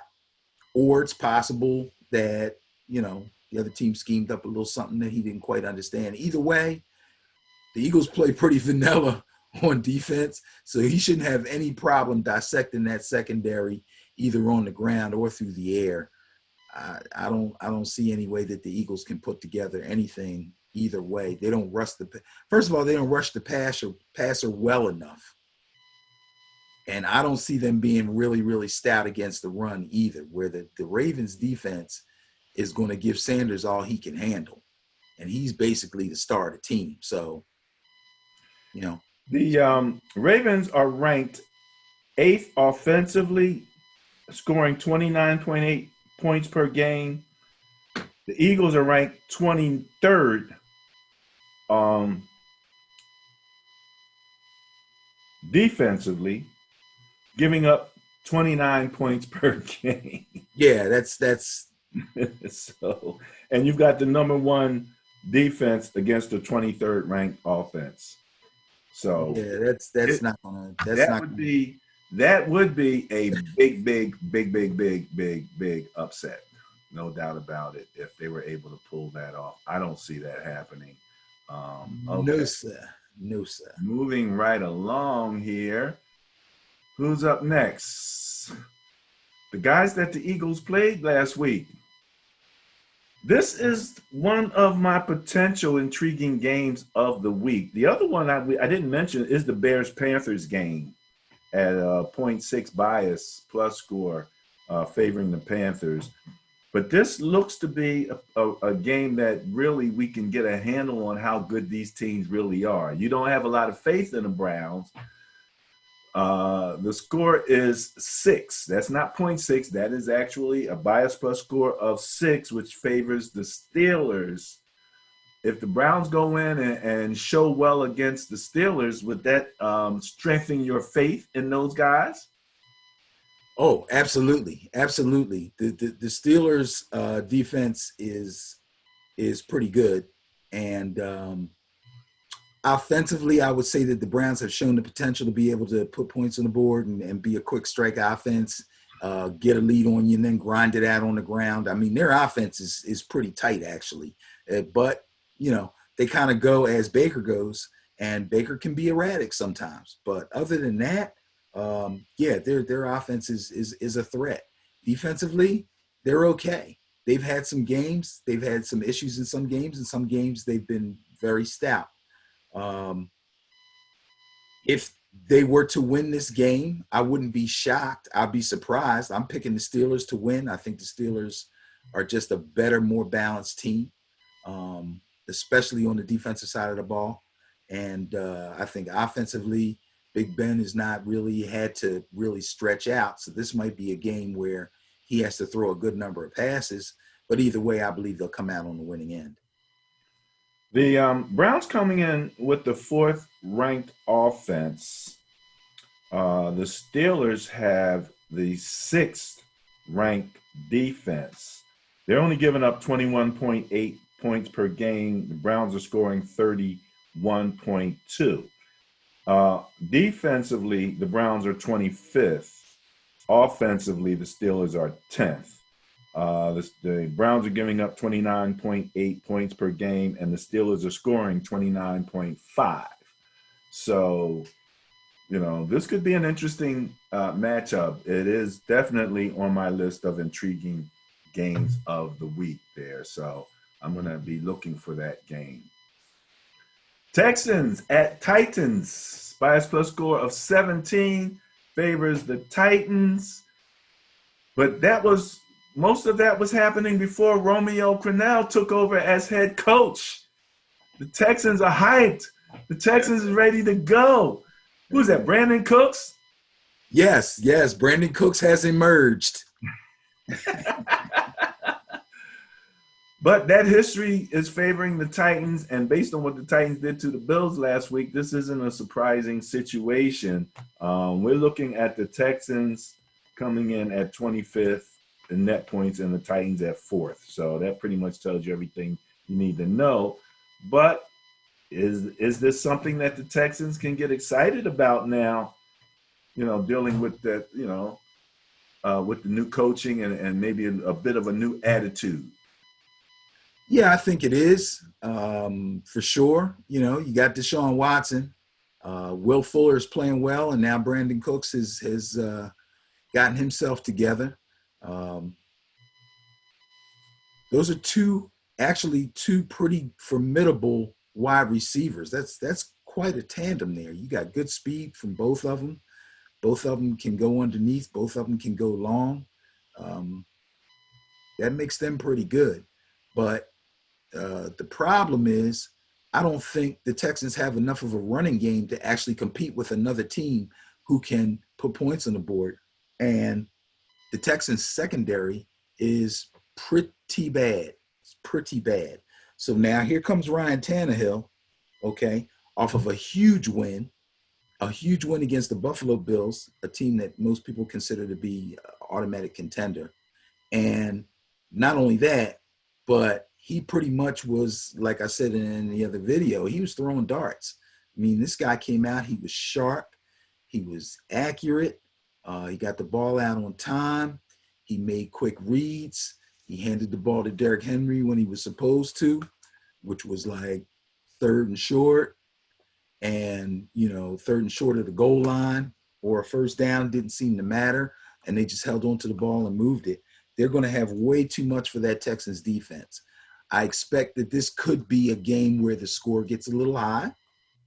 That could happen, okay? But the Texans don't have enough defense to deal with the Titans. Too much Derrick Henry, too much Tannehill, too much A.J. Brown. Superior athletes will beat that defense any day of the week. David Johnson did not have a bad day running last week. We've kind of talked about him as being questionable.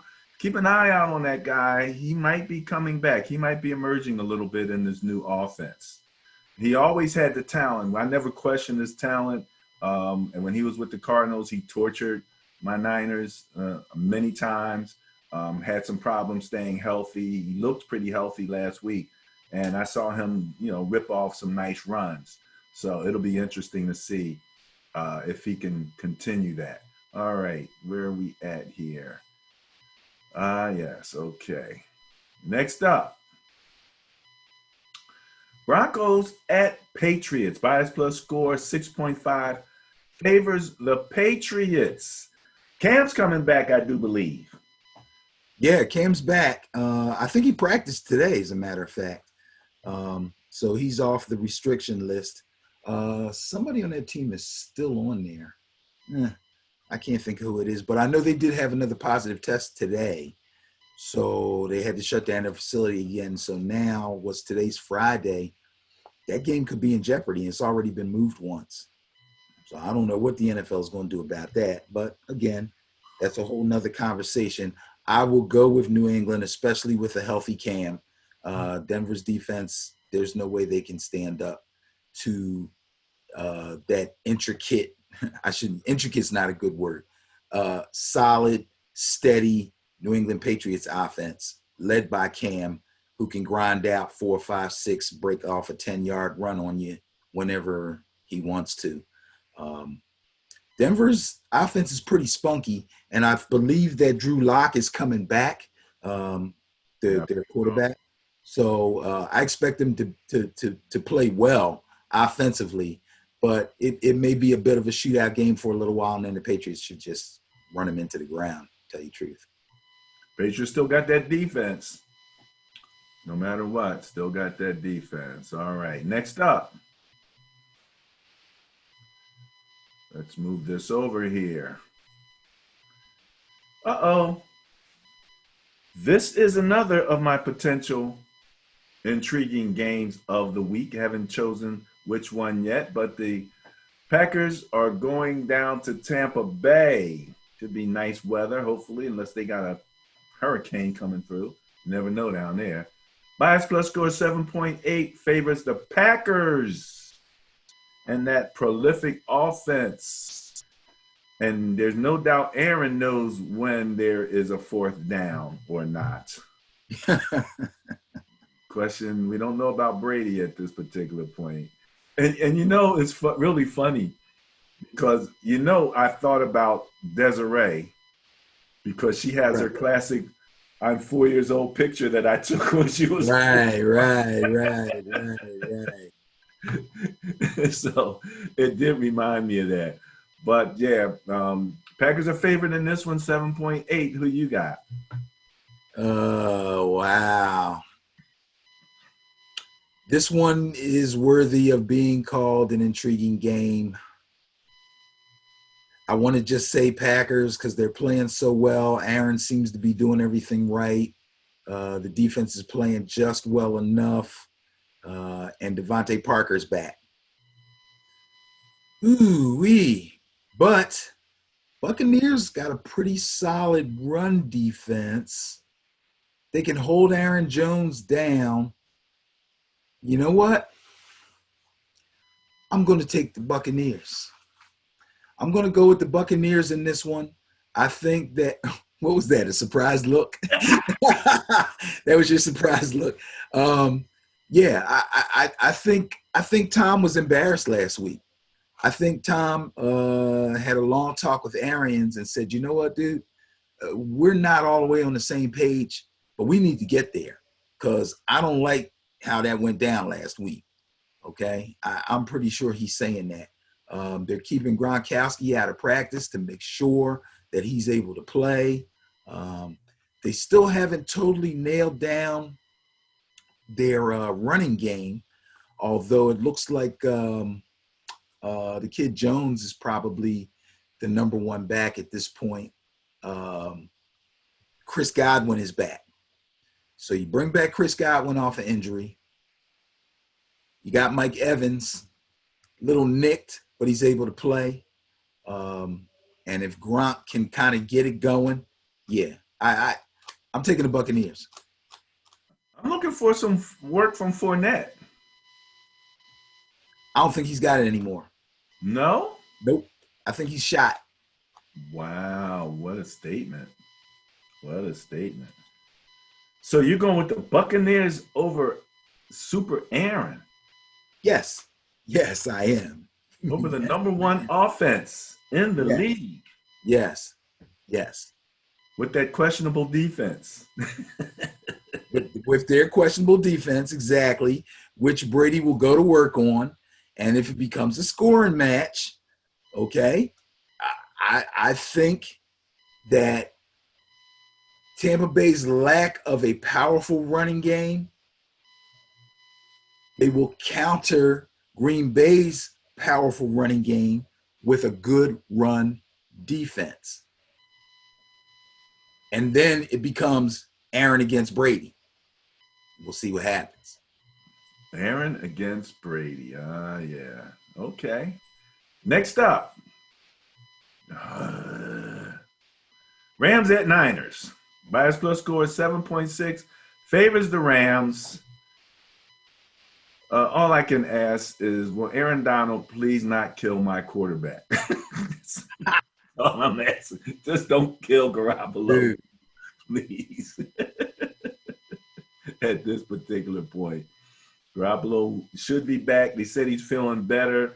his ankle was pretty banged up, last week, and so that's one of the reasons they thought that he was so off with his passes. We shall see how that works. Who had the bias in that one? I missed it. The Rams had the bias? Rams 7.6. Okay. Favored the Yeah. Rams, yes. Yeah, I'm going to go with the Rams. I can't. I think he came back a week too soon, and now he's a little shell shocked. So, Garoppolo I'm talking about. So I don't know that he can recover. He looked really bad. He threw off his back foot. He was lifting his leg up in the air after his follow through in a kind of a weird way to me. I think he was either not 100% or a little afraid in the pocket. I really do. So he's gonna have to get over that. No doubt about it. No doubt about it. All right. Well, there's not much conversation on that one. All I can do is go Niners. Chiefs or Bills. Bias plus score 7 favors the Bills. The Bills are favored over the Chiefs. The Chiefs have been, a little moderate in terms of their scoring, et cetera, et cetera. When we look at the rankings, et cetera, okay, let me make sure I understand how I did this, because the Chiefs, something? I think I have that backwards there. Let me see. The Chiefs have the bias. Yeah, the Chiefs have 7.8 net points. The Bills were minus 0.6. And Right, so they couldn't have the bias. yeah, that was my fault. That would be the Chiefs in that particular situation.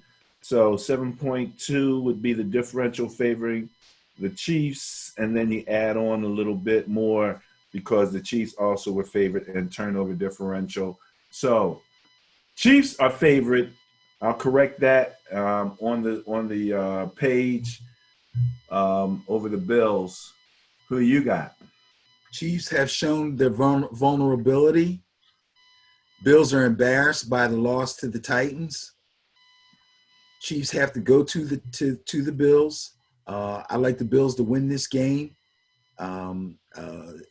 After they win this game, people are going to start questioning the Chiefs and trying to figure out what's wrong, because they can't, it's mind-boggling to them that anything could possibly be wrong with Wonder Boy Patrick Mahomes. So they're going to have to dig a little deeper and see if they can figure out what's wrong.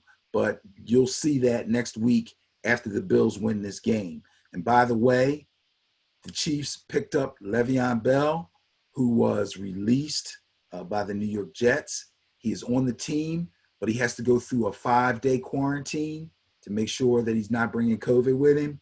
So that means he will not play in this particular game. Oh, that's good news. That's good information, especially for your fantasy people in that. And this is also one of my potential intriguing games of the week there, with the Chiefs being favored. And I'll make sure that gets corrected on the page. And that is one of a doubleheader scheduled for Monday night. So we have that game. That's a good Monday night game.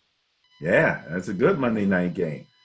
The next Monday night game also is one of those games that I have listed as an intriguing game of the week.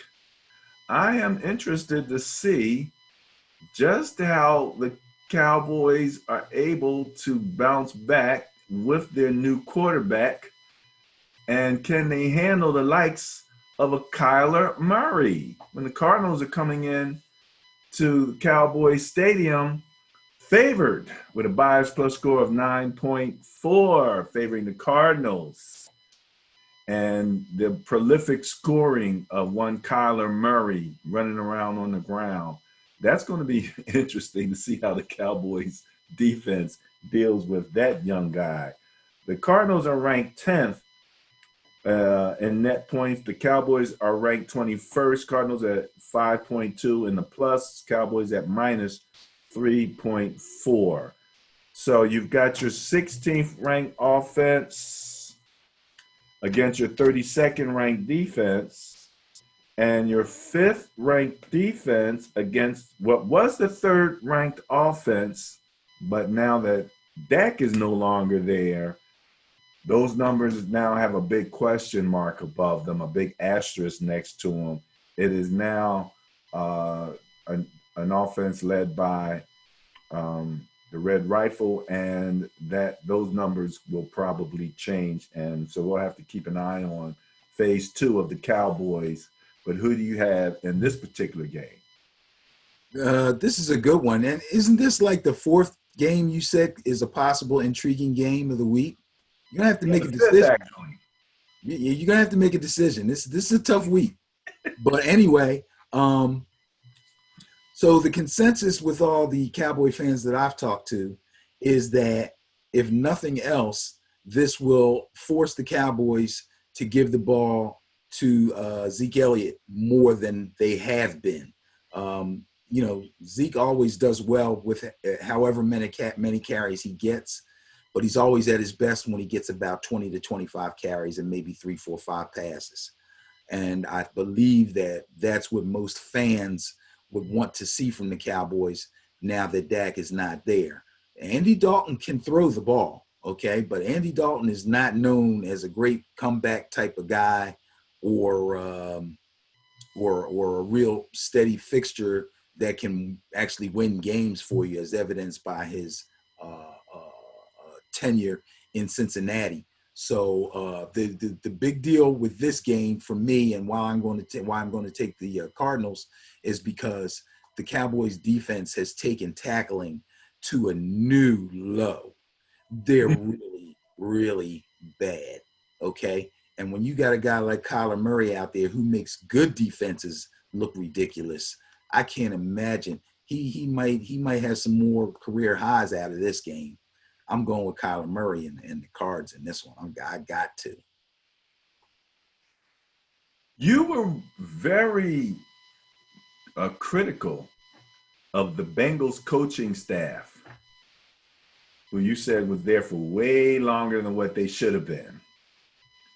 What, And back in the day when back what's in his the face day, was there? right? Yeah, I used to crush them all the time. Yeah, And then Andy Dalton, his career numbers include that entire time period. that whole era. That's basically. Yeah, so you know we're gonna give him a little bit of grace in Oh, that this absolutely. offense. He didn't have a Yeah, running back absolutely. like Zeke, for example, back then. No, you're absolutely right. I agree 100%. I don't expect him to be Dak, but he might play really well. I mean, like you said, he's got weapons now that he didn't really have before, especially on the ground. I mean, he got Mixon at the very end, but then Mixon was just starting to find himself. So, yeah, we'll see what happens. I'm going to give him a pass for now.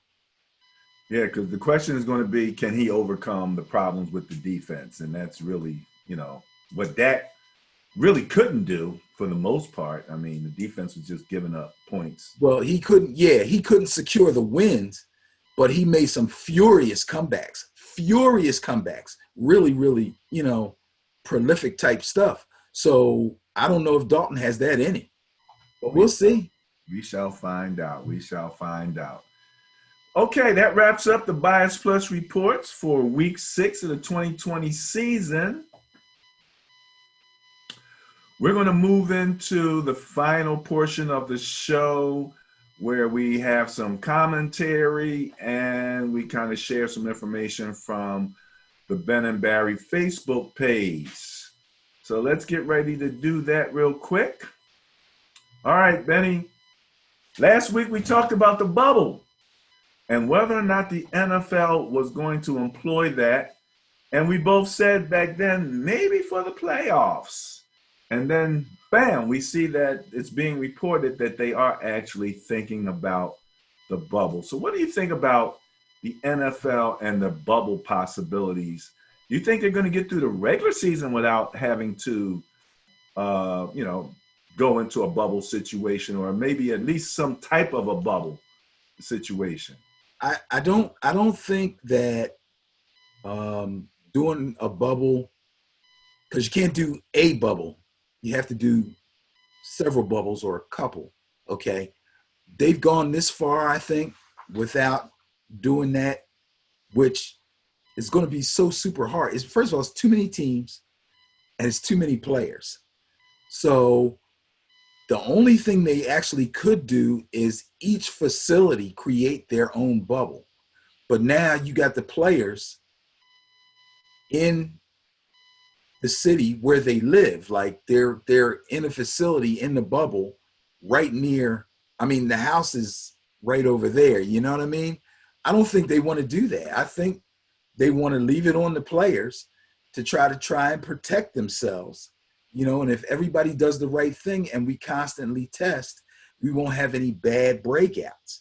Obviously, somebody can still get it, as evidenced by not just players getting it, but staff members and other people in the organization are coming down with positive tests.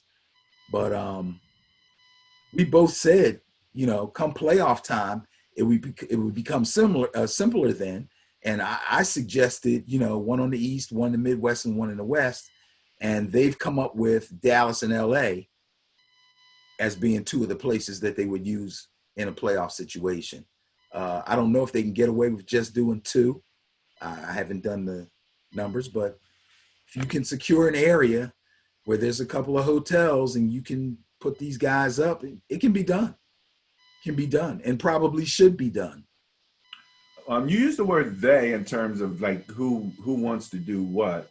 Interestingly, one of the reports that I heard on television was that the NFL wanted to do a bubble. It was the players association that did not want the bubble. So it was more of a player demand than a corporate demand for to not do a bubble. So Well, now, do we know for sure if the NFL wanted every team to bubble or suggested that maybe every team do a bubble?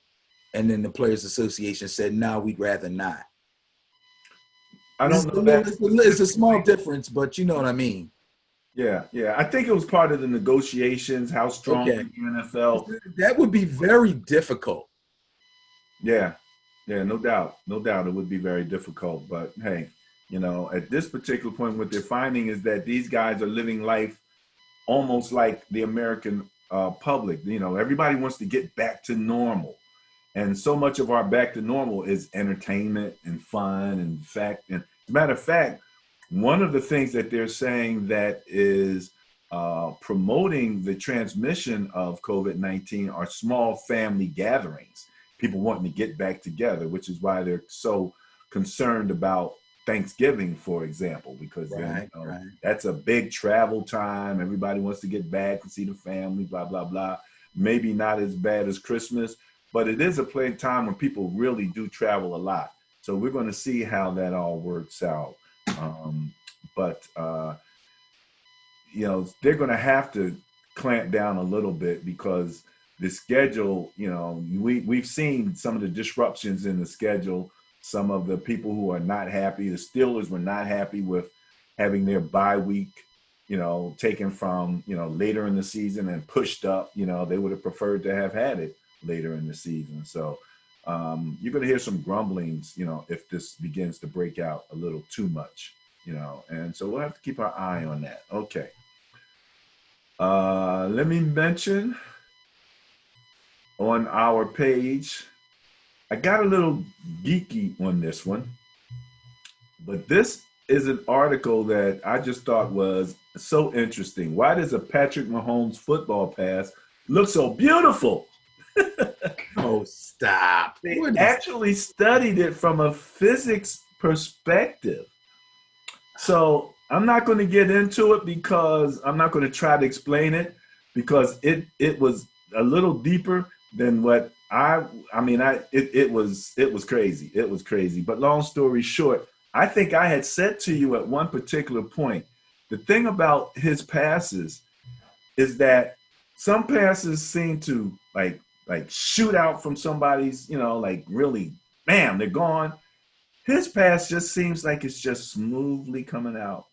and it just travels as far as it needs to travel, that be it 30, 40, or 50 yards. None of them, they don't look like he's like really, getting some particular whip into the ball and it's, rocketing out of his arms. But that thing goes on a transatlantic flight at a nice, smooth pace.